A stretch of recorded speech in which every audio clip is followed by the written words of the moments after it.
Gentlemen, welcome into the Who's On podcast, part of the Saber Podcast Network. It is the bye week for Virginia, but this Virginia offense is rolling right now. Has scored at least 30 points in 6 straight games, ranked second nationally in total yards and total points, rolling at 5-1. And I got UVA's leading receiver joining me today, Trell Harris, coming on the podcast. Trell, I know you're getting some R&R this week, but how's it going, man? Sure. It's been good. It's been a good morning so far. Can't complain. So appreciate you for having me on the podcast. Yeah, man. Like, how do you use a bye week? I know last year it was kind of interesting because you had Yeah, just gotten injured, and so yeah, you didn't really know kind of what you were going through at that point. I mean, I know you were still trying to get back to it, but yeah. how do you use a bye week when you're healthy? Yeah, I was honestly thinking that was like one of the last thoughts I had last night, was just thinking about just how blessed and fortunate I am this year around just thinking about just prior to last year, me pretty much getting ready for surgery and everything and whatnot. And right now I'm playing, so I can't complain. I'm the happiest man alive though. I still get to play football right now, so it's a blessing. But honestly, just try to do a lot of self-scouting. Try to see things that I can improve on for this next backstretch of the season, and then along with that, go back home, Chicago, spend some time with the family. So looking forward to that. I was gonna ask, do you have like any hobbies or anything that you try to, get in Yeah. touch with when you got some time? Yeah, I mean, not right now. I mean, I'm a big nap guy. So as long as I get, I mean, usually I used to be able to do 2 naps a day, but you know, I can't get that in as much as I want to. So I usually get a nap in a day, and then other than that, I'm usually just chilling, hanging out with some of my teammates, or probably on the phone with my mom or my sister or something like that. Yeah. You Yeah. said going back home to Chicago. Now I know you would say LaGrange though, right? Yeah, yeah. It's I mean, What yeah, I grew up in LaGrange, but I did sometimes Chicago. I live in Chicago too, but I mean, I'd rather put on front of LaGrange right outside. I could say Chicago technically, but I'd rather say LaGrange. What's your like favorite Chicago staple? Every single Could time I go home, I'm going to Portillo's. Uh, Usually just me and one of my friends give me a nice little beef, extra dipped, uh, American cheddar cheese. Then you're gonna throw in some extra cheese on there. And then I'm not much of a cake shake guy. I know everybody loves cake shake, but I'm strawberry cake, strawberry smoothie or whatever it's called, milkshake kind of guy. So yeah. yeah, definitely that. Or I'll probably go to like JJ's or Harold's or something like that, get some chicken. I went to Chicago for the first time recently, Mm, and I got pizza, I got the hot dog. I did not get the beef though, and that was the yeah, one thing I missed on the trip. But yeah, you I'll gotta have get. to I'm gonna have to go back and do that. Um, let's talk a little bit about just the start to the season. I mean, y'all are coming off two back-to-back overtime games, highly emotional. Just how do you feel like you're sitting right now? Does it feel like cloud nine just to get through that stretch of really tough teams that y'all played against to come out 2-0? I don't think I really say cloud nine. I mean, for us, and I could say for me, that was kind of, we knew what we were getting ourselves into, going to the season. I mean, we're right where we expected to be. I mean, for us, it wasn't no surprise. Like, we put in the work the whole all season. So, I mean, us seeing the fruits of our labor right now is not really anything that we're like, oh, like it's such a surprise to us. It's just us trying to continue putting in our hard hat and not let distractions in, and keep the momentum going. I want to obviously coming off Louisville, but I want to go back to Florida State real quick. Just describe that scene on the field. I think I caught a glimpse of you among the thousands of people on the Yeah, field, but what was that moment like? I mean, you come to Virginia, they haven't had a winning season in a while, and so fans are hungry. They want to see success like that and to kind of live in that moment. As brief as it was for y'all, because y'all moved on real quick to get to the next game. But yeah. what was that moment like? It was honestly just a real moment. I was getting my mind ready for that. Like the whole week, I was prepared that the fans were going to storm the field. So, when it finally happened, I mean, not everyone gets to say that they was played in a game or was even at a game that they stormed the field. I think last one I was at was when my uncle played football at Northwestern. They had beat Wisconsin when they had like Melvin Gordon and all those guys. Oh, sorry. When they had Melvin Gordon and all those guys, and I remember being in the middle of that field storm. So funny, but my uncle was in the stand, so I ran in the middle, and then I look up. It was my family, so I hopped like the fence. I actually like scratched my knuckles a little bit trying to hop the fence, and I went up there and I just embraced the moment with my family, just because I mean they kind of helped me get to that moment, and I just appreciate them so much. So I just embraced that moment with my family, and I just brought it all in. So yeah, but I my heard you. I've heard you have some hops and some bunnies, but getting over that wall, I mean, yeah. that's gotta be a pretty big leap there. Yeah, there was some adrenaline, so it wasn't too hard. I did scratch my knuckle though, so I've seen that the house weren't fully there, fully in. What I mean, did you even heck have a you said you planned for the fans to storm the field, but did you have an idea of what you would be doing, when that moment came? No, I didn't. I didn't. I just sitting there looking like, wow, it's crazy. But I didn't have any idea. I kind of just went with the flow, and then first thing that came to my mind was my family, so I went to go over there and enjoy it with them. What's the locker room like afterwards? Yeah. Um. It was a good one. I'm trying to think. That was shoot. We played a lot of It's games been a in the while. past. Yeah. Yeah. Yeah, I think everybody was fired up and excited. The coaches, the players. So I think it was good. But honestly, I think everybody was kind of ready for the next, like what's next.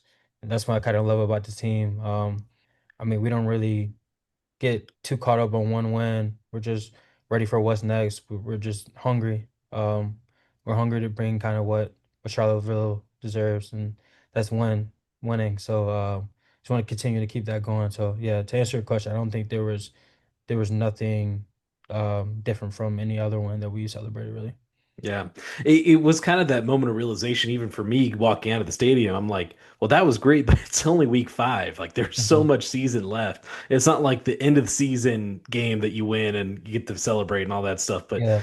um, and just also, like, I mean, y'all moved ahead so quickly, even in the post game press conference, talking to different players and everything. Like everyone, was like not, they're happy for tonight. They celebrate the rest of tonight, but they're moving on like the next day.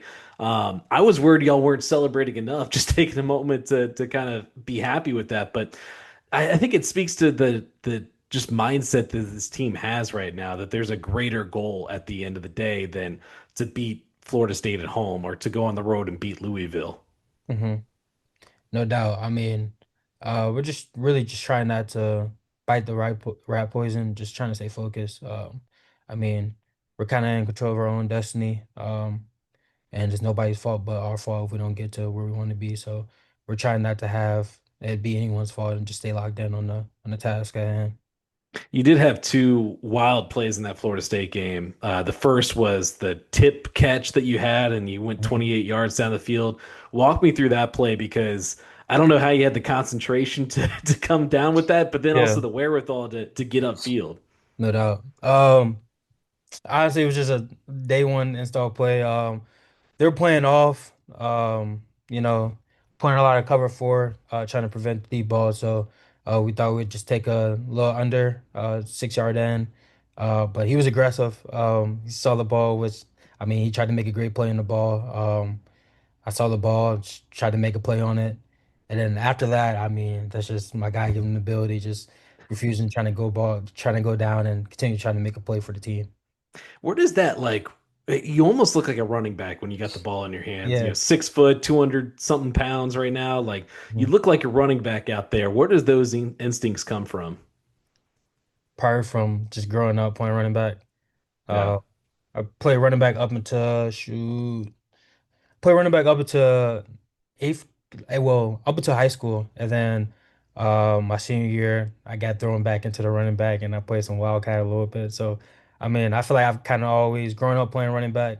I've kind of always had that neck just for, bouncing off of catches, or bouncing off of defenders, and just getting yak and just being very angry when I'm running the ball. So yeah. Is there a receiver like that you kind of try to model your game at, or you watch clips of, or anything like that? No, not really. It's just me just being in, just trying to be undeniable when I'm on the field. I think that's what it comes down to. Just the team trusted the ball in my hand, so I got to do something with it. And then the other play against Florida State, and we keep going back to this game, but there's so many things that happen in this one. Mhm. The 2 point conversion. At first, y'all weren't on the field. They sent the kicking unit out there. Then Yeah. y'all had to go run out there, and then you make this toe tap catch in the back of the end zone. I mean, walk me through that moment from not being on the field to rushing back onto the field and coming up with a play like that. Yeah, so I mean, I was like, wait, are we supposed to? But I mean, I was prepared. Like, it's funny. So I visualize every night before the game and whatnot, and just visualizing. And one of the plays I was visualizing was that extra point play, and I was visualizing it like as in like for me to win the game. So going on, we're going back and forth, and I'm sitting on the sideline. And it's fourth quarter, I'm just doing my breathing, and I go back and I literally say to myself, I'm like, we're gonna call that play, and it's gonna be for like the game pretty much. And so we go back out there, and they call in the field goal unit. I was like, well, I guess not. It's not. I guess it's not going to be. But then they're like, "Oh, we got to go back out there. We got to go back out there." And then we huddle and we call the play. And I was like, "Oh yeah, I already knew in my head. Like, I already had seen it before, so I knew I just had to get open, lock in on the ball, and do the rest. And it happened. So yeah, Get the feet down and everything. Yeah. A lot of people were like, "Oh, like, how do they get a play call like that so quickly?" But y'all, that's the 2 point conversion play. Like that's yeah, one that y'all drill on, yes, a few times, mhm. more than a few times, I'm sure. Yeah. We have been working on that weeks prior. So yeah, Yeah. second nature. Looking at one more play this season just to talk about is, in the opening game against Coastal Carolina, that catch there. Have you watched that a couple times back? Because I'm still not quite sure how you came down with that, but have you watched that one back? I haven't seen that catch. I honestly haven't watched that catch since probably it's been a minute since I watched that catch. Yeah. Probably since the week that it happened, honestly. Unless it's like, or I guess you could say, when we do like the little hype video before like the game, before the next game, when we play what NC State, that's Yeah. probably something I've seen that catch. So Yeah. yeah, I try not to get too caught up in things I did prior because I mean, what's next? It's not really gonna get me to what I want. Always Um, another, so always another game out there.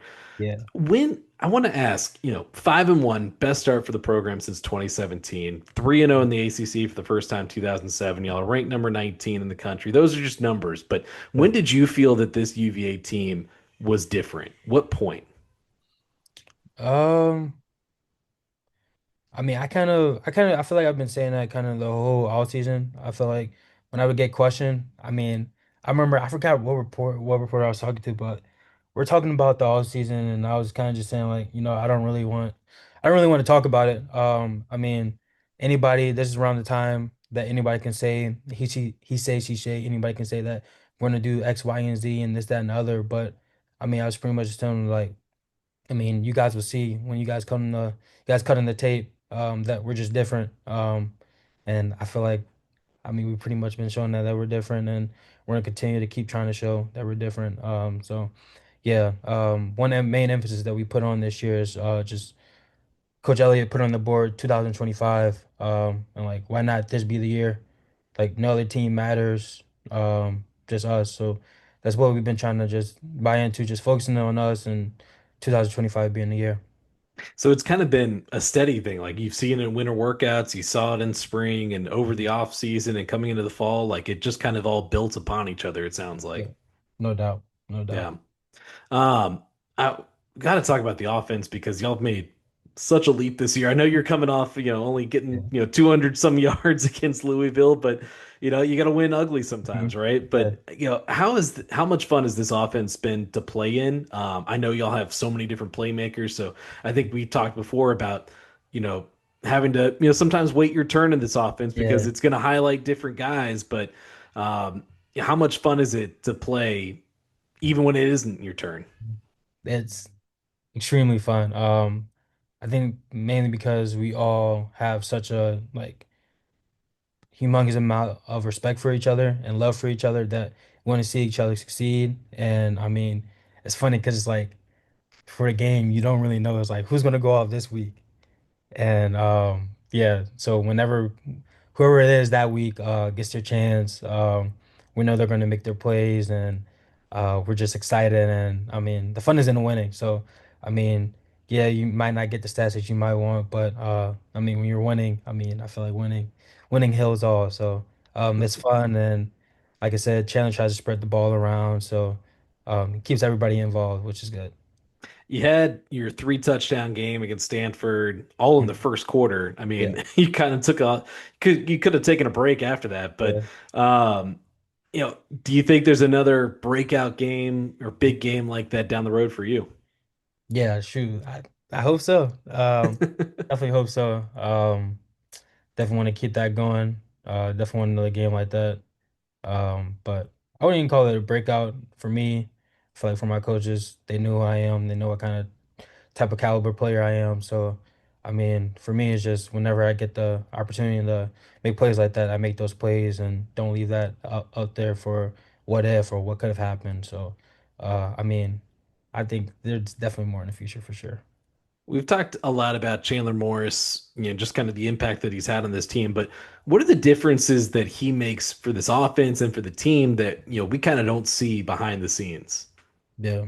Um, I think one major thing that he brings is poise and also having like kind of just like one guy that we're able to just fall under and like give all our marbles to and listen to and is a common voice and he calms us all down when it's hectic out there and he's not shaking at all and it calms everybody else down and everybody else is ready to go and ready to just lay it all on the line for him. So I think that's really something that he brings, someone that's never too high, never too low. And I mean, when you see your quarterback, which commands the whole offense and is, I don't know, fourth and 15, and he's sitting there and he's confident as I don't know what, it makes you like, oh yeah, I'm good. I'm not worried about anything else. Just go out there, execute, and it's just another play. So I think that's something that he's done a great job, man. Just commanding the offense. Get into your story a little bit. I want to go back. How did you find out or about Virginia, or what was your Yeah. first interaction with Coach Mims like? Mhm. I heard there's a good story to go along with Yeah. kind of his recruiting of you. Yeah. Yeah. So I ended up I was at Kent for what 2 years. Ended up hitting the portal. Hit the portal. Had schools offer me, and I'm getting those schools. And then I see a follow from Virginia.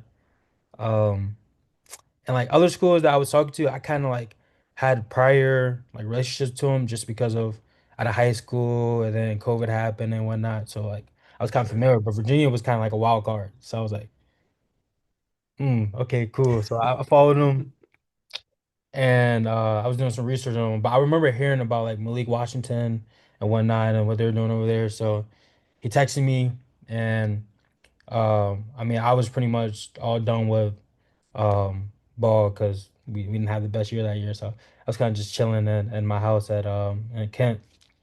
And he texted me, and he was like, "Yo, would love to meet you. Come down there and just chop it up and just kind of give you just our gist on the program and what I'm all about." And I was like, I mean, I didn't have class, so I was like, I don't got nothing else to do. I might as well just be open to all my options. So he comes in, and it was already kind of early. Like I didn't have class. Comes at like 9. So like I had to set an alarm kind of to wake up. Like so I was already like, all right. So comes in I mean, Kent, Ohio, Northeast. So, Coach Mims, Bama boy, can't handle the cold. So it's snowing. And so he's like, yo, I'm here. And I walk out and I'm like looking around. I'm like, I don't think he's here. And he's like in a black minivan. Huh. I could have gave my man a different car. I could have given my man a different car, but he's in a black minivan. And like I didn't know him well enough to like knock on the minivan and be like, yo, because like I mean, that's how I was just like, all right. So he finally gets out the minivan and he just started shaking his head and we both just started laughing. So we come in and we go to my kitchen table and I mean he's been the same person that he's been right now. Like if I was to go to the facility right now, we kind of hit it off the same. I mean I have so much respect for him and he told me his life story and just what he's been through, and I feel like I was able to relate, and I feel like I was able to just play for a ball coach like that. So we kind of hit it off from there, and then I ended up talking to Coach Elliott, which was even better, and I ended up coming on a visit. And I kind of knew right off of the visit. Was it my first visit? I think it was my first visit. It was my first visit, and I was just being under recruited and kind of going through what I went through at Kent. I wanted to kind of keep all my options open and see like what exactly was the best. But I mean, it kept coming back to Virginia, which was interesting because of like other schools I had some familiarity with, but here I didn't at all. And it was a big difference compared to Midwest to out here. So yeah, my heart kind of knew where home was, and I decided to commit. I've been all in since. Yeah, I love that. I mean, I can't imagine Coach Mims in the middle of a snowstorm in the Midwest, but Yeah. yeah, you get here and obviously you got off to a great start last year. And then this knee injury pops up. What happened there? When did you kind of feel that? Because it was kind of in practice during the week, Yeah. and then I remember watching you warm up at Coastal Carolina, and then obviously you couldn't give it a go that game, and then before we know it, 8 games goes by, and you miss a large chunk of action last year. Yeah, so I mean we were just practicing and we're like we had went Skelly and it was like in the middle of a rack and I was like my knee is like it was like my knee and my like I didn't know if it was my knee or it was my quad because it's like a pain I never really felt. I don't know exactly what movement did it, but it felt weird. So I was like, okay. I went to our training staff. I was like, Coach, can you try to just roll out my quad or my glute, trying to just like open me up? Maybe I just like moved, like stepped wrong and try to open me up. So he did that, and we went to team pass, good on good, and I tried to get in my stance, and my knee just like I couldn't burst off the ball in my stance, like it buckled, so like they had to get me out. And then after that, that was the last snap I pretty much took until it was like what um till I think Wednesday or whatever before the tech game. So yeah, it's like I was playing and then I wasn't. But yeah, I had cartilage tear in my knee, in my right knee. Had a couple like little I don't even know what to call it. Pretty much a cartilage tear, and they were floating around in my knee, causing my knee to lock up. So yeah, they had to shave it down and clean it out and get all those little tears or pieces of cartilage on my knee. So, yeah. I know you're a guy, you just want to be out on the field, so I'm Yeah. I'm sure that was excruciating, just kind of standing there watching games and everything like that. But what did you learn, from that experience that you're using now this year to, kind of come back and have the season that you wanted to? Yeah. Kind of to what I alluded to just before, just, really just being just really super blessed and just grateful to be out there and be with the guys and be able to play football and like I said, just hear the whistles and be able like all like the good, bad, and ugly when it comes to football. Being able to do that every day and when I wasn't able to do it, it was hard. It was definitely struggling because I mean it's a sport I love and I put in all that work before to do it and I wasn't able to do it. So I learned that about myself and kind of just trying to take my mental to just a next level. I was already kind of in process of trying to do that, but I feel like right now I'm as mentally strong as I've ever been. And I think that's mainly just because of I mean, pretty much had a year to kind of just work on that. And just yeah, just really find just that inner confidence or try not to ever be shaken, depending on if it's a good play, bad play, or indifferent. Just knowing who I am to the core, so I can perform the way I can. You mentioned your uncle earlier, Matthew, right? Hmm. What kind of influence did he have on you and your footballing journey, Yeah, getting into the sport? And I know you mentioned watching him at Northwestern. Um, what kind of influence did he have on you? yeah, that's my guy. He's the reason I pretty much started playing football. I mean, I went to one of his games when he was younger. I always play like backyard football with me and all the people that lived around me. Um, but then I saw him play, and I was playing basketball first. I saw him play, and I was like, Mom, because I have another family member who's a year older than me, and he was already playing football, but I wasn't.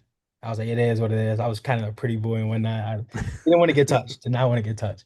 And I saw my uncle do it, and I saw how much fun he would do it. He was having, and I was like, Mom, please sign me up for football next year. Please, Mom, like please.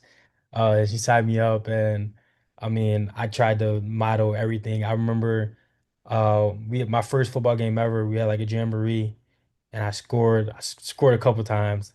And I don't know why I remember like after my uncle would score, like he would kind of nod his head. So like, I would run into the end zone and I started nodding my head, like looking at everyone. And the ref was like going up to my coach, like he needs to stop doing that. He needs to stop doing that. Um but yeah, I mean, he's been such a just great mentor for me. And I mean, he's played such a just vital role into my life on and off the field. And I mean, yeah, I don't know what sport I would be playing or where I would be if it wasn't for him. But yeah, he's played such a huge role when it comes to I, basketball. I I think I read he had to retire early from football, right? Due to concussions. Yeah. What I guess does that motivate you more to kind of fulfill like the rest of the career that he didn't get to have? Yeah, no doubt. I mean, that's part of the reason my why. I mean, I feel like when he had to retire, I feel like I was done playing. Like that hurt me to the core. Like people would ask me about him, when we were in middle school, and my gym teacher had asked me like, "Is he okay?" And sorry about him retiring. And I remember like really like going to the bathroom and like tears coming down my face and like I was in pain. But yeah, honestly, like for me, it's just finishing what he couldn't get done because like he was supposed to be in the NFL. He was supposed to be in the league, and now it's my turn. I mean, he's living through me now. Got to be a Harris boy in the league, so that's what I'm trying to get. That's what I'm on a mission to get done. Get to the league for him, my family, and whatnot. But yeah, definitely, that's definitely some motivation. Just trying to get done what he couldn't get done due to concussions. Yeah. You Hmm. mentioned basketball. Would you count yourself as one of the better hoopers on the team right now? Yeah, for sure. I mean, I don't hoop as much as I want to now, just because Sure. Yeah. yeah, after a couple games, my knee gonna be a little inflamed after. So yeah, but definitely I definitely think I'm one Who of the who's better. challenging you? Um, I wouldn't say a challenge, but some other good hoopers on the team. Um, Cam is solid. Cam Robinson. Is he good at just everything? Yeah, he's just an athletic freak. Sudi is good. Grady Brosserhouse, he can hoop. Okay. Yeah, Grady can hoop. Who else? Dre can hoop. Dre Green. There might be a couple others I'm missing, but yeah, we got some good hoopers on the team for sure. I'm sure someone will call you out for not for not naming them. But last thing I want to touch on here, uh, I heard talk around the building all preseason, off season, even some jokes from some different people being like, "Oh, we might have plans late into December.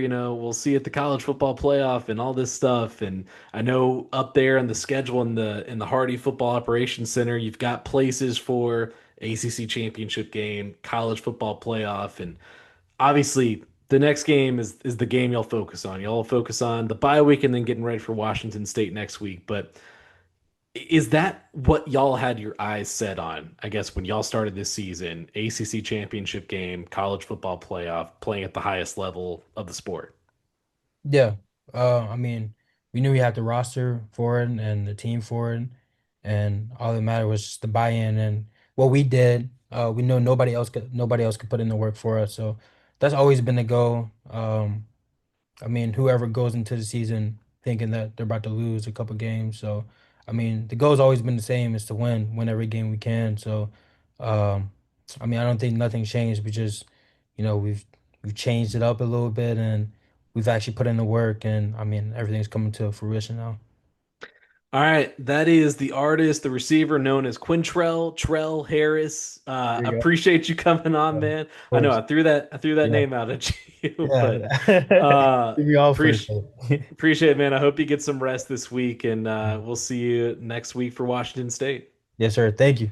All right, that'll do it for the Who's On podcast. Appreciate you for listening today. You can follow us on YouTube at the Who's On podcast YouTube channel. Also, like and subscribe and follow on YouTube, and then also Apple and Spotify. We will catch you later in the week.